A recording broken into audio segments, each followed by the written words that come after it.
I am your community.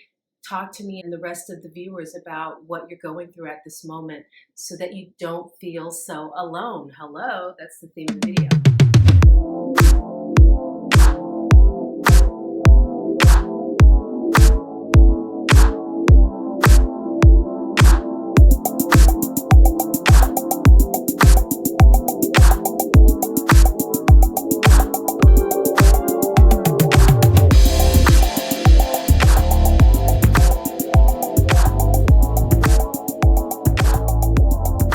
Welcome back to my channel. You are watching The Real Manifestation Talk with your girl, Dina Haynes. This particular video is for those people out there who feel alone.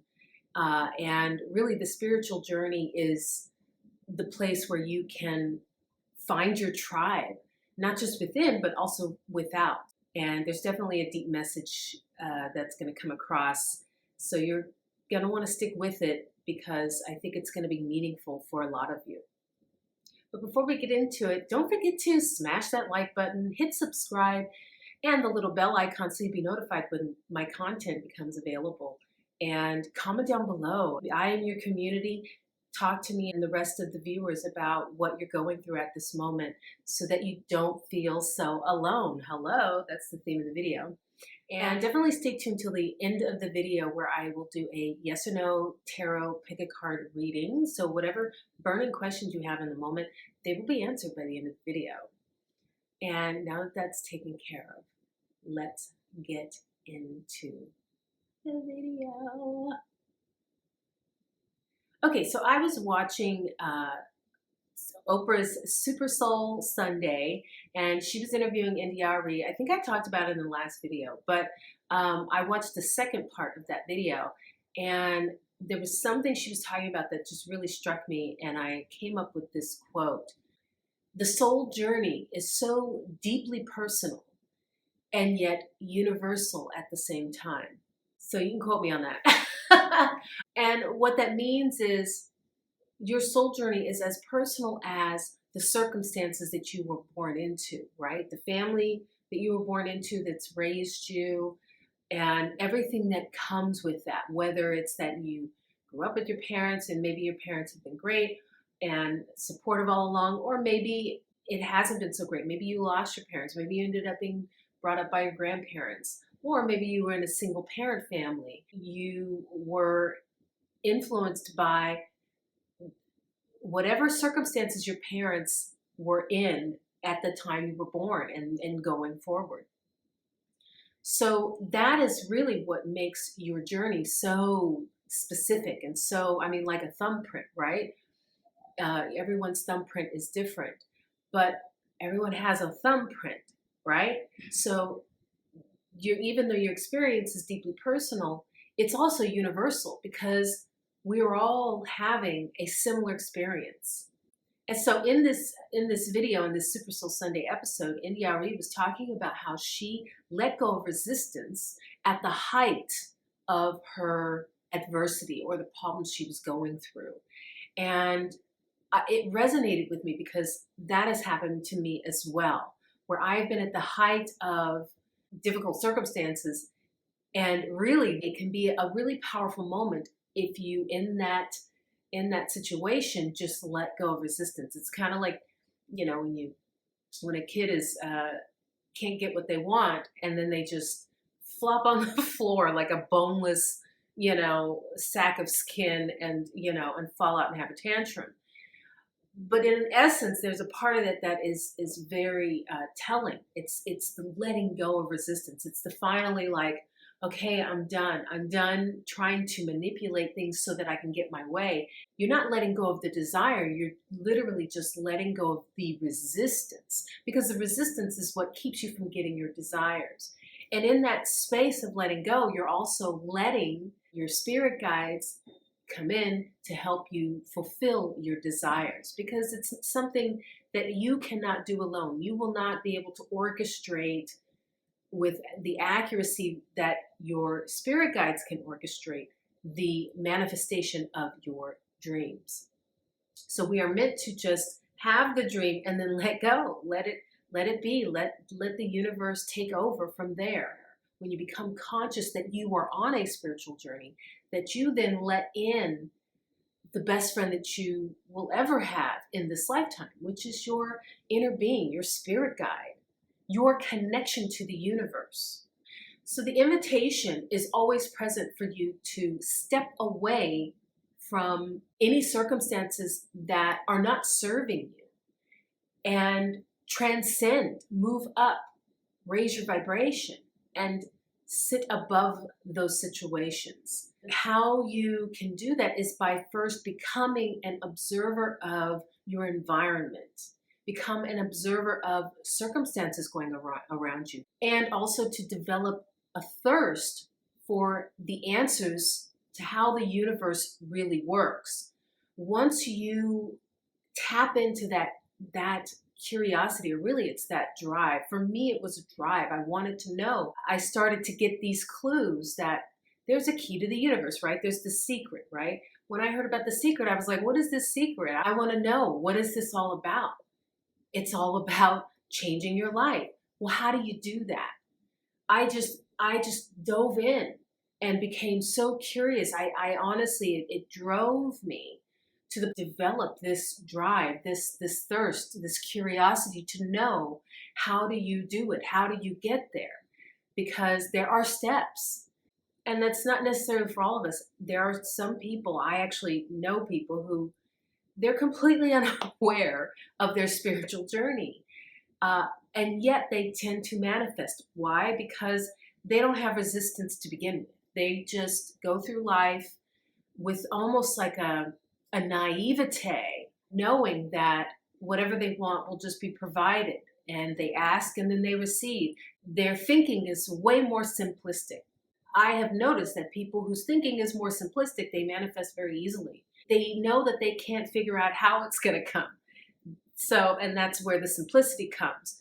And then they just get things.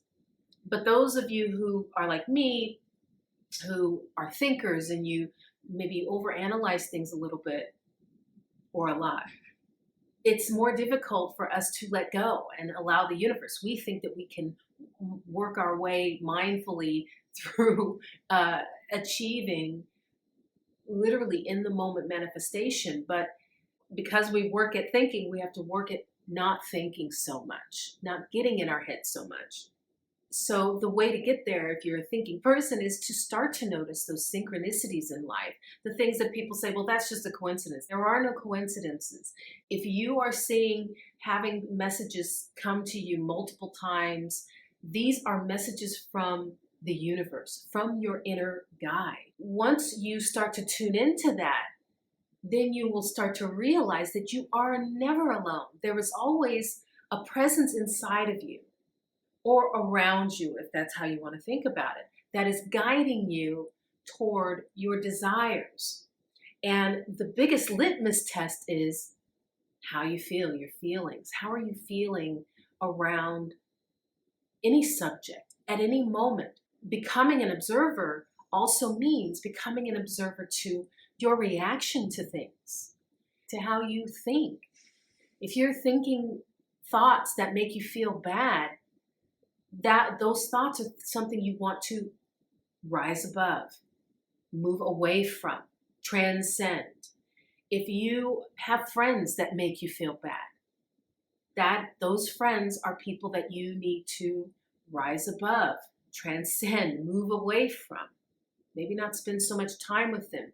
Give yourself a bubble of room to transcend, to be in your own space where you can control that kind of feedback and those kinds of thoughts. It's all within your control, so long as you are reaching for what are the good feeling thoughts, what are the good feeling situations, who are the good feeling friends, the ones that pump you up and make you feel like a rock star. Those are the things you want to be walking towards. Keep in mind that when you keep choosing the thoughts that make you feel bad, the friends that make you feel terrible, you become your own worst enemy. You become the one that is putting yourself in these circumstances, or entertaining the thoughts that make you feel bad. That is why reaching for the good feeling things in your life, the good feeling people in your life, then you all of a sudden you become your best friend, really. You become your biggest supporter. Also, when you become an observer of your environment and the people around you, and you begin to notice the synchronicities going on around you, you will also start to notice that everyone is having a universal experience, right? A similar experience, but just in their own unique way. What's great about that is you begin to feel a connectivity. You begin to feel like, wow, I'm not alone in this. I might feel depressed about this, or maybe I'm down on this, but there are other people in this world who have the exact same feelings. Knowing that other people are sharing that similar experience to you makes you feel connected, makes you feel more compassionate to others, because everybody reacts to their universal circumstances in their own unique way. So understanding that that is what really is underlying everyone's reality and existence on this earth, you then become connected to them, and you can feel compassion for them because you know what it feels like to be experiencing that universal experience. And maybe you're a little more forgiving when someone is acting out. Forgiving in the manner of realizing that they are dealing with something, that you in your life understand what it's like to deal with things. They might be dealing with it in a way that's, harmful to themselves or to other people, but that is still an experience that you can relate to. When you do that, you just it softens your own criticisms and your own judgments, and that also reflects back on you. Then you can look at your own situation and begin to soften your own judgments and criticisms on your own situation, and realize that you are not alone. Not only do you have the people around you, literally the world of humans who are going through their own stuff just like you, there's that connectivity, but also the connectivity with your source, with your spirit guide. Once you become more acquainted with that being inside of you, that soul, your soul, then you start to not feel so alone.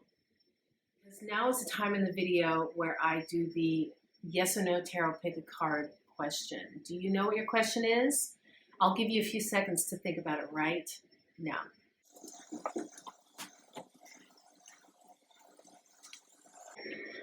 Have you thought of your question? Let's shuffle.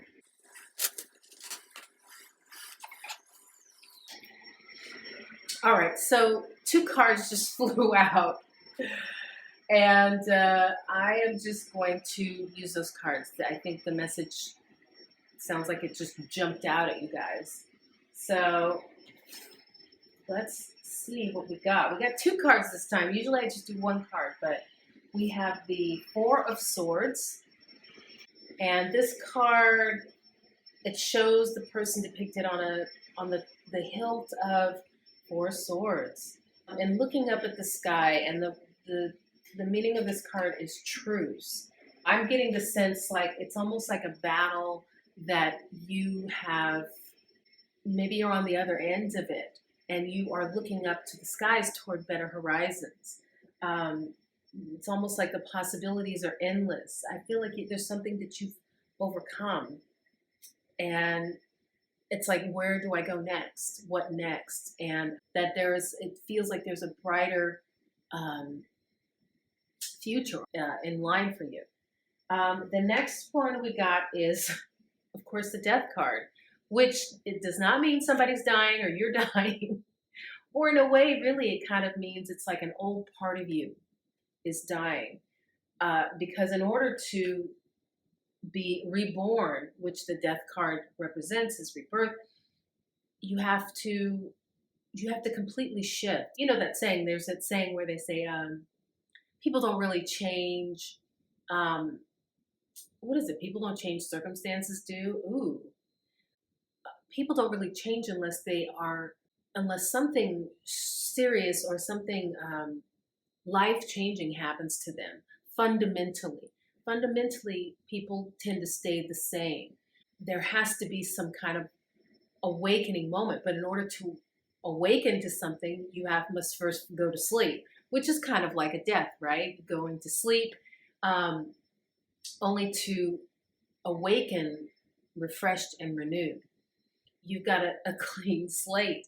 It Life now is yours to make in however vision you see fit, however vision that you want.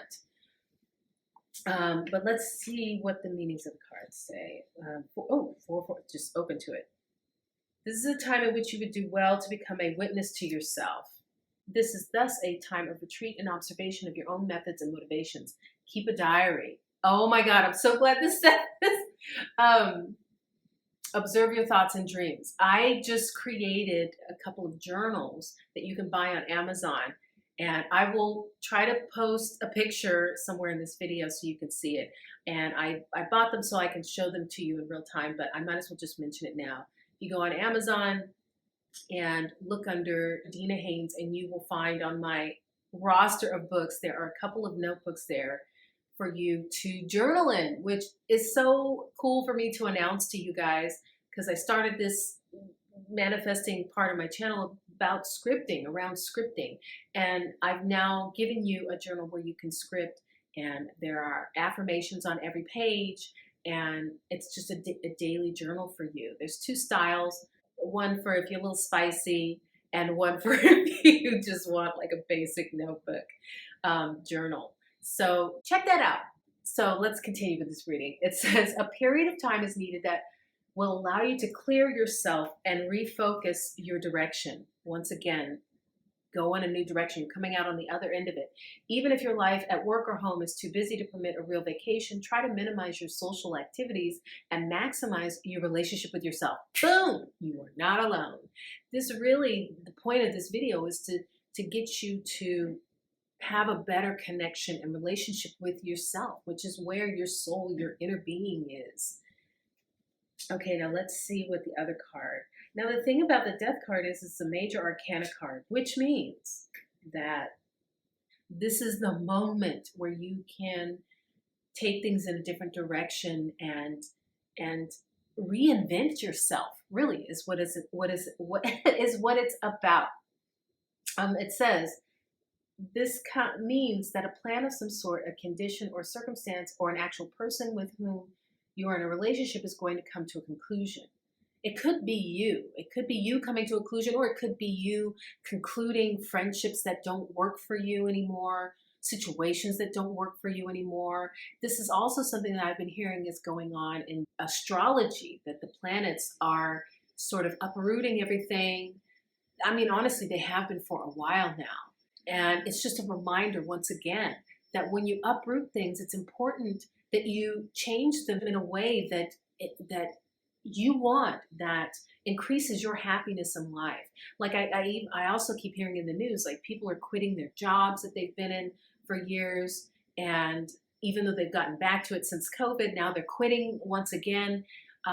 There's a lot of upheaval and shifting going around, and you, as a part of the universe, are having the universal experience of feeling the same thing. Do you see how we are all connected? Okay. It says, although the process of release, transformation, and regeneration may be somewhat painful, the ending of the situation is the promise of resurrection and deliverance. Do not fear. This is another thing I've been hearing within astrology is not to fear. Look, it feels scary. Any type of change or major shift is going to feel a little scary just because it's something new and because you maybe cannot see how it is all going to unfold. But it's important to be clear about where you want to end up on the other side. It is important to keep your visions clear, your dreams, your daydreams, your manifestations clear and set on what it is that you want your life to look like on the other side. Okay, the actual finale is something that cannot be avoided and must be faced by you. By you. It can mean the ending of a way of life, a relationship, or a job. Hello, just what I was talking about. This card may also indicate the finality of certain behavior patterns and ways of looking at life. Yes, it's time to go in and tune into your inner being. Tune into that guidance that is constantly there, that maybe up until this point you've been ignoring this whole time. Whatever the circumstances, one thing is for sure, this is the death of one cycle of life and the beginning of another, which for a lot of us is a great thing. So this is, those cards just popped out when I was shuffling. They were meant for you. It's all good stuff. It's such an amazing message. The work is clear. The work is to keep your vision. Don't let anybody tell you that your vision is stupid or wrong or whatever. As a matter of fact, don't tell anyone your vision. Keep it to yourself. As a matter of fact, write it in your journal. That is the place to keep those things. That is how you become a best friend to yourself, is by rejoicing in those things in a private space, like a journal. So get yourself a journal. I think say go out today and go get your journal, get a pen that you write specifically for your journal. I like gel pens. They can write so smoothly. Start journaling. Start envisioning what your ideal life is, because the universe can make it happen. And don't fret, don't worry, don't fuss over the details of how it's going to unfold. That's not the work that's meant to be done by you. Become more simple-minded. Be more simple-minded and just go, yeah, I want my life to look like this. This is what I see for myself, and leave it at that. And then revisit your journal. Keep writing about it, or just revisit it to keep revisiting what it is that you have envisioned. And note how it makes you feel. All right, so that is the video for this week. I hope you enjoyed it. I hope it lifts you up. And drop a comment down below just to even say hi. I'd love to hear from you guys and know that you're out there listening and how much these videos are helping you in your life. Stay tuned for more great content, and I will see you next time. Have a great week.